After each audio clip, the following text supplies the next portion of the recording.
Welcome to my YouTube channel code and copy.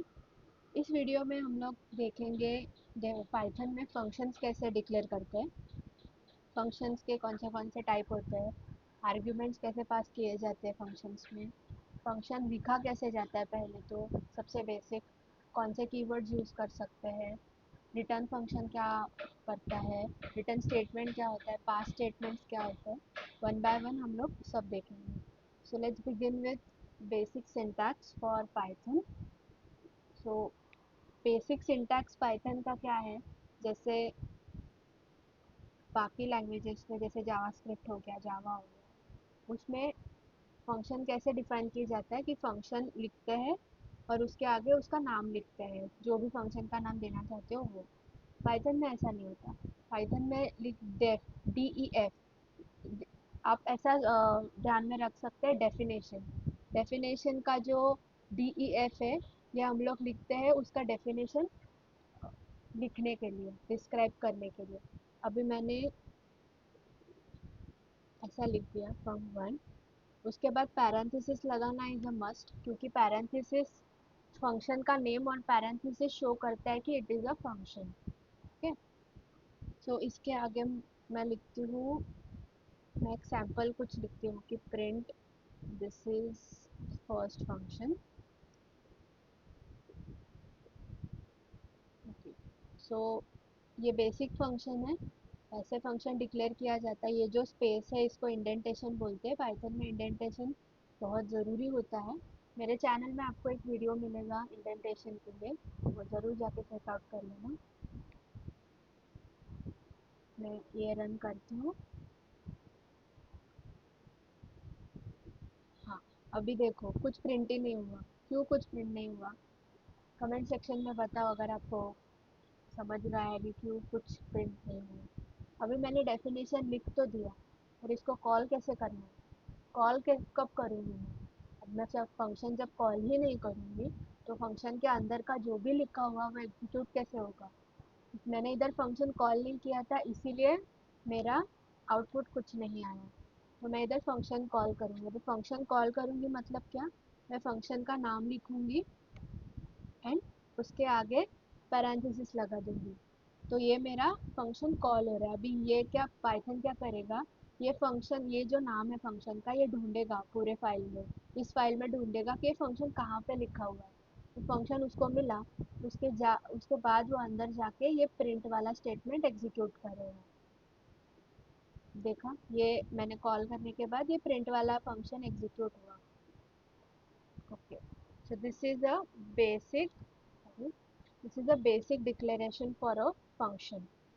अभी हमेशा function ऐसे थोड़ी होगी कि प्रिंट करो कुछ, अ, कोई टेक्स्ट प्रिंट करो, कोई पैराग्राफ प्रिंट करो, हमेशा ऐसे फंक्शंस नहीं हो सकते। कुछ फंक्शंस ऐसे भी होते हैं जिसमें कॉल करने के टाइम पे हम लोग पैरामीटर्स पास करते हैं। अभी पैरामीटर्स आर्ग्यूमेंट्स क्या होते हैं, इस एग्जांपल के द्वारा हम लोग समझते हैं। तो मैंने और एक फंक्शन लिखा, पैरा फंक, ओके, और मैंने पैरेंथेसिस लगा के अभी इसमें मैं दो आर्ग्यूमेंट्स, दो पैरामीटर्स एक्सेप्ट करती हूँ। First is name and second is age. मुझे सपोज एक ऐसा फंक्शन बनाना है जिसमें मैं एक स्टूडेंट का या कोई पर्सन का उसका नाम और एज प्रिंट करूँगी। उसके लिए मुझे नाम और एज चाहिए वो फंक्शन में, वो करेक्ट। अभी मैं एफ स्ट्रिंग का यूज़ करती हूँ। अगर आपको एफ स्ट्रिंग क्या होता है ये नहीं पता, मेरे चैनल पे एक वीडियो है स्ट्रिंग्स करके, पाइथन स्ट्रिंग्स, वो जाके आप पूरा चेकआउट कीजिए। उसमें एफ स्ट्रिंग्स कैसे लिखते हैं, उसका सिंटैक्स कैसे होता है, सब मैंने मेंशन किया हुआ है, सब मैंने डिस्क्राइब किया हुआ है। So please go and check out that. So हम लोग एफ स्ट्रिंग लिखते हैं। सो मैंने लिखा माई नेम इज़, फिर मैंने ये जो पैरामीटर मैंने पास किया था वो मैं इसमें डालूंगी, एंड माय एज इज, मैं एज वाला पैरामीटर डालूंगी इसमें। अभी मैंने ये तो लिख दिया, ठीक है। अभी मैं फंक्शन कॉल करती हूँ। अभी मैंने फंक्शन कॉल किया, अभी देखते हैं इसमें एरर क्या आता है। देखो, आर्ग्यूमेंट्स, देखो इधर क्या लिखा है, type error, para function missing two required positional arguments name and age. तो ये क्या बोल रहा है कि आपने इधर तो नेम और एज एज अ पैरामीटर लिख लिए, लेकिन जब आप कॉल करोगे तो पैरामीटर्स आपको पास करने पड़ेंगे, करेक्ट? तो हम मैं अभी पास करती हूँ। मैं सैम्पल आर्ग्यूमेंट्स पास कर रही हूँ, आप कोई भी आर्ग्यूमेंट्स पास कर सकते हैं। उसका डेटा टाइप कुछ भी हो सकता है, मैं एक स्ट्रिंग और एक नंबर पास कर रही हूँ। और आपके आर्ग्यूमेंट्स पे डिपेंड है कि आप क्या कौन से टाइप के आर्ग्यूमेंट्स और क्या फंक्शन के लिए आप आर्ग्यूमेंट्स ले रहे हो। तो मैंने अगर अभी पास आर्ग्यूमेंट पास किया है नेम एज ए नेहा और एज एज ए 20। तो अभी देखते हैं क्या, देखो my name is Neha and my age is 20। देखो कितना परफेक्ट आ गया, ठीक है? तो ये होते हैं पैरामीटराइज और आर्ग्यूमेंट्स इन फंक्शन। जब हमें, और नॉट नेसेसरी हमें दो ही arguments at a time pass करने हैं, आप N number of arguments at a time pass कर सकते हो, नॉट एन इशू।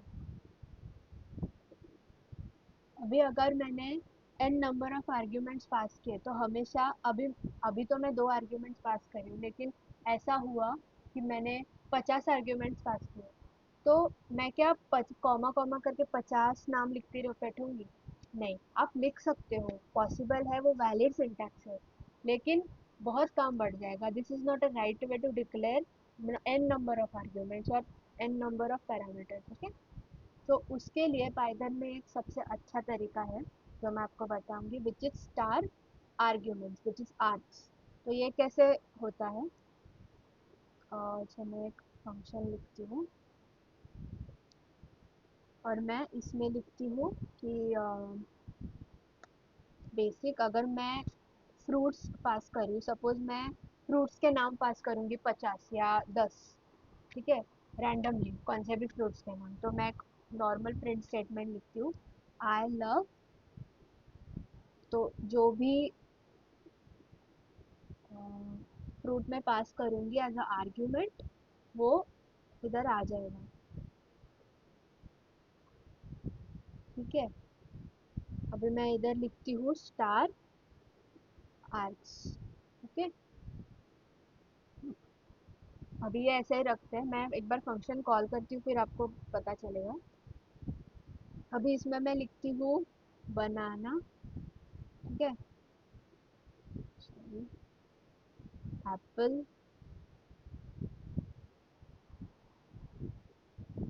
और क्या लिखूँ मैं, ग्रेप्स लिखती हूँ।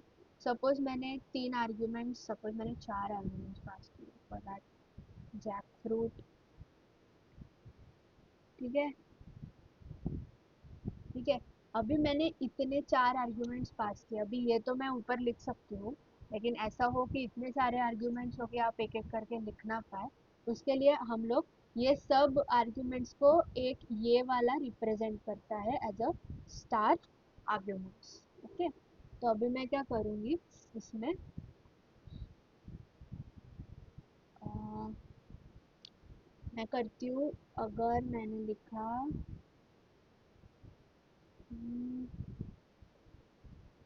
सो मैंने लिखा सपोज स्टार फ्रूट्स लिखा, ठीक है, तो मैं लिखूंगी फ्रूट्स।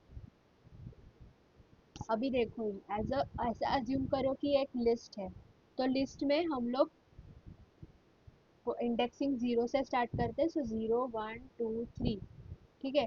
तो अभी मुझे सपोज 3 का एलिमेंट चाहिए, तो मैं इधर ऐसे प्रिंट करूँगी कि सपोज मुझे लिखना है आई लव ग्रेप्स, तो मैं लिखूँगी फ्रूट्स, जो एक अपना आर्ग्यूमेंट है, पूरा एक लिस्ट है, उसमें से मुझे थर्ड पोजीशन पे जो फ्रूट है वो इधर प्रिंट करवाओ।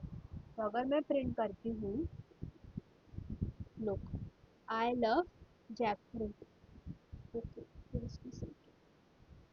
0 1 2 3, हाँ सॉरी मेरी गलती, मेरी गिनती गलत हुई। So this is on zero position banana, apple is on first position, grapes is on second position, and third position पे जैक फ्रूट है, इसीलिए I love jackfruit print हुआ।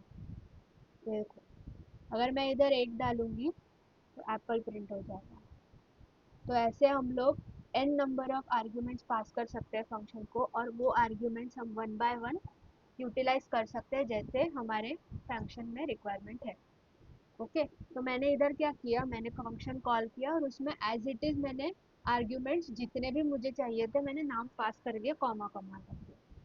अभी अगर ऐसा है कि मुझे अभी इधर तो मैंने एक टाइप के सिर्फ फ्रूट्स पास किए, लेकिन अगर ऐसा है कि मुझे फर्स्ट नेम और लास्ट नेम पास करना है तो मैं क्या करूँगी, मैं दो बार फंक्शन थोड़ी कॉल करूँगी, मैं एक ही फंक्शन में दो बार ये पास कर सकती हूँ। अभी ये कैसे पास हो सकता है, जिस उसके लिए हम लोग कीवर्ड बेस्ड आर्ग्यूमेंट्स का यूज करते हैं। अभी कीवर्ड बेस्ड आर्ग्यूमेंट्स मतलब क्या, सो मैंने ये लिखा, सपोज मैंने फर्स्ट नेम लास्ट नेम लिखा है, तो फिर माय एफ नेम इज, तो उसके बाद ये आ जाएगा एफ नेम। तो मैं इधर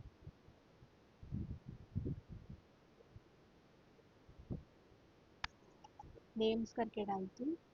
और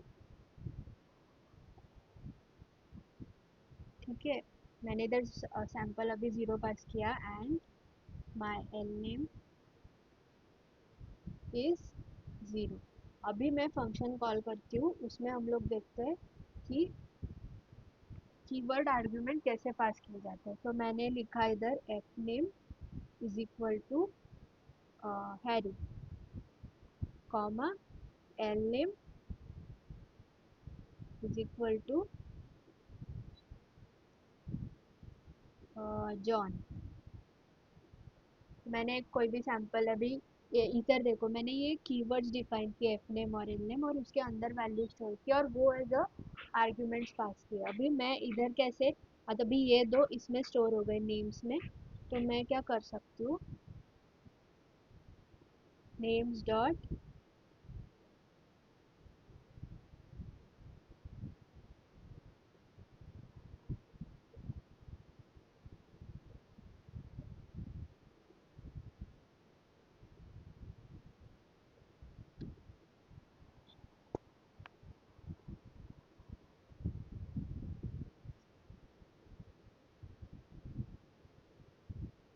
अभी मैं इधर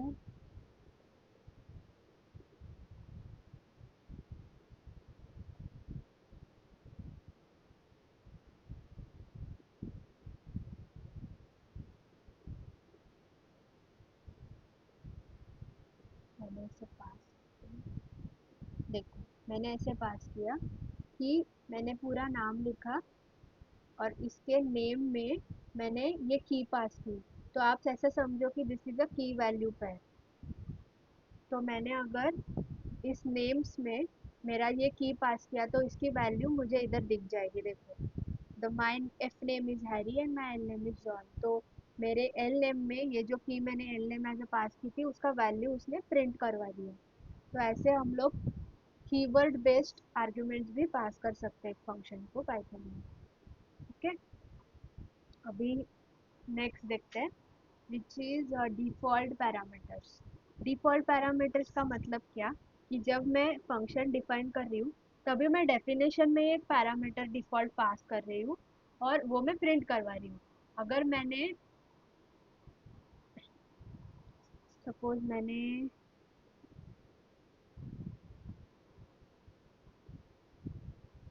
एक फंक्शन बनाया और मैंने लिखा कि इसमें country is equal to India. ठीक है, सो मैंने ऐसे लिखा my favourite country is country. Okay, मैंने ऐसा लिख दिया। ये जो मैंने पास किया अभी ये तो डेफिनेशन है फंक्शन की, तो इसमें ही मैंने एज ए इनपुट एक डिफ़ॉल्ट आर्ग्यूमेंट पास करवा दिया। अगर मैं एक फंक्शन नॉर्मली कॉल करती हूँ तो मुझे क्या मिलेगा हम लोग देखते हैं। Look at this, my favourite country is India. ये जो डिफ़ॉल्ट वैल्यू है इंडिया ये इधर प्रिंट हो गए।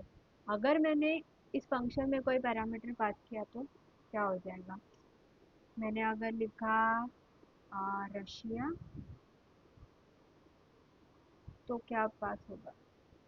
देखो अभी रशिया दिख रहा है, मतलब ये जब हम function as it is call कर रहे हैं तो ये डिफॉल्ट वैल्यू ले रहा है, लेकिन अगर मैंने कोई पैरामीटर पास किया तो वो पैरामीटर कंसिडर हो रहा है। तो ये है अपना default value, default parameter in a function. Now passing a list in a para function. तो इधर ऊपर मैंने इसमें एक आपको दिखाया था कि जो आर्ग्यूमेंट्स होते हैं, नंबर ऑफ आर्ग्यूमेंट्स, ये हम लोग ऐसे पास करते हैं, और दूसरा ऑप्शन है कि हम लोग लिस्ट में पास कर सकते हैं। अगर मैंने एक लिस्ट बनाई जिसमें मैंने कलर्स लिखे, सपोज ब्लैक,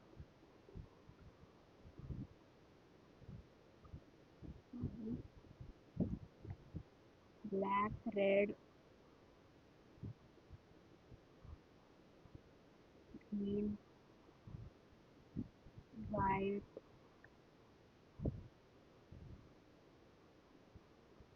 पर्पल, येलो, और क्या हुआ, पिंक। ठीक है, अभी मैंने बहुत सारे वैल्यूज पास कर दिए इसमें। अभी मैं एक फंक्शन लिखती हूँ।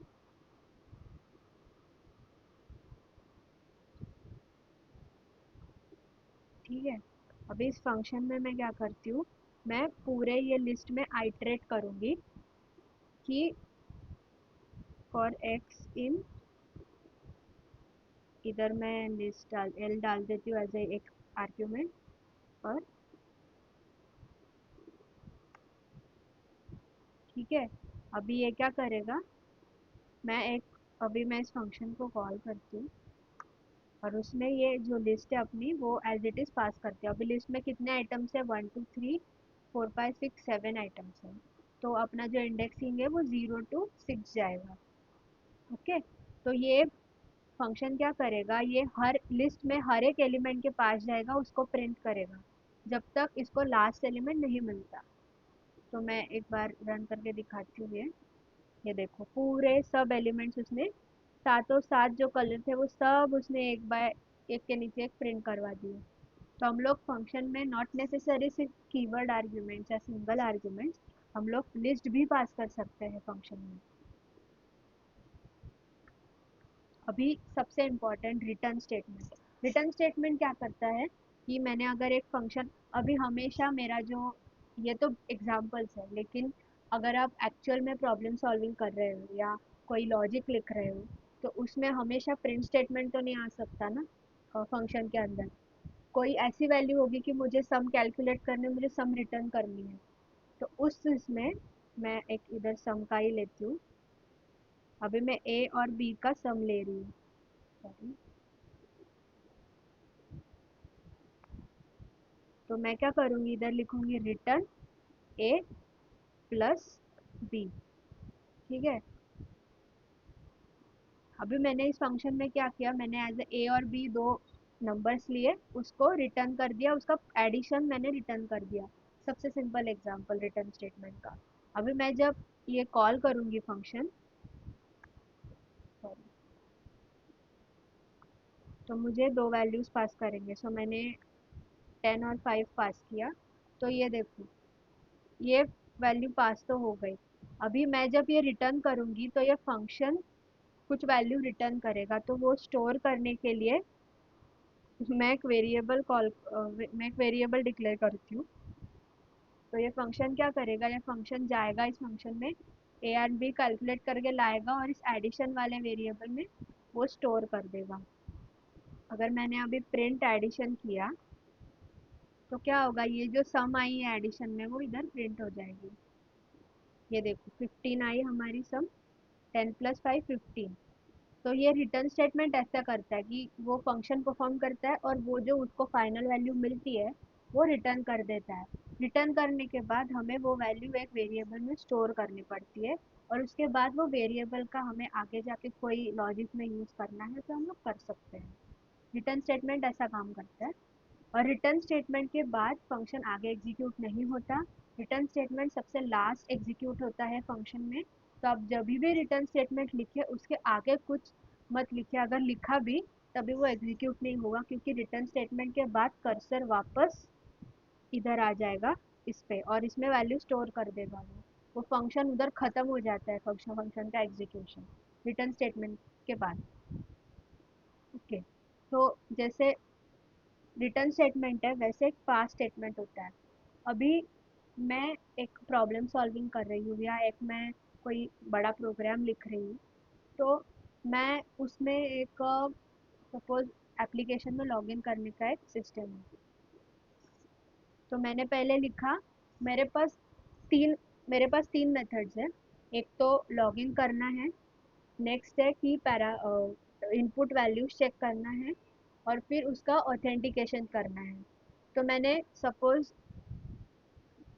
इनपुट पैरामीटर का ऑथेंटिकेशन किया, मैंने बाकी सब चीज़ें की, अभी एक ही चीज़ बाकी है, लॉगिन करना और रीडायरेक्ट करना। अभी मैं सोच रही हूँ कि ये फंक्शन मैं बाद में लिखती हूँ, क्योंकि मुझे बाकी दूसरा एक फंक्शन फिनिश करना है। तो मैं क्या करूँगी, मैं लिखूँगी लॉगिन, मैंने ऐसा फंक्शन लिखा लॉगिन, और मैंने इधर लिखा पास। अगर मैं पास नहीं लिखती हूँ तो क्या होगा, तो देखो इधर एक एरर आता है, इंडेंट एक्सपेक्टेड। तो ये प्रिंट जो मैं लिख रही हूँ, पाइथन समझ रहा है ये इसके अंदर मैं लिख रही हूँ, इस फंक्शन के अंदर मैं लिखना चाहती हूँ, इसीलिए मैंने इधर लिखा है। लेकिन ऐसा है क्या, नहीं, मैं फंक्शन के बाहर लिखना चाहती हूँ। तो ऐसा जब सिचुएशन आए कि मुझे फंक्शन तो पता है कि मुझे क्या लिखना है, डिफाइन करना, नाम पता है फंक्शन का, लेकिन मैं बाद में लिखूंगी या बाद में लिखा तो भी चल जाएगा। तो हम लोग ऐसा कर सकते हैं कि हम लोग फंक्शन का नाम लिख सकते हैं और उसके अंदर जो बॉडी है उसके जगह पे पास डाल सकते हैं। तो उससे क्या होगा, फंक्शन भी डिफाइन होगा और आपको एरर्स भी नहीं आएंगे। आप बाद में जाके उस फंक्शन में बॉडी लिख दो या लॉजिक लिख दो, चलेगा। अब पास जो कीवर्ड है उसका ये यूज होता है कि आप बाद में भी लिख सकते हो, पास करो ये चीज। ठीक है, अभी देखो, अभी इधर कोई एरर नहीं आ रहा है प्रिंट के इधर। अभी अगर मैंने ये पास निकाला तो इधर एरर आ रहा था, अभी कोई एरर नहीं आ रहा है। पास फंक्शन ऐसे काम करता है। तो हमने इस वीडियो में क्या देखा, पहले तो बेसिक फंक्शंस, फिर आर्ग्यूमेंट्स कैसे पास करते हैं, फिर मल्टीपल आर्ग्यूमेंट्स कैसे पास किए जाते हैं, फिर कीवर्ड आर्ग्यूमेंट कैसे पास किए जाते हैं, डिफ़ॉल्ट आर्ग्यूमेंट्स क्या होते हैं, फिर लिस्ट कैसे पास की जाती है, फिर सम रिटर्न स्टेटमेंट क्या होता है, फिर पास स्टेटमेंट क्या होता है। So if you like this video, please share this video with your colleagues, friends. Like this video, subscribe to my channel. Keep learning, keep growing. Thank you.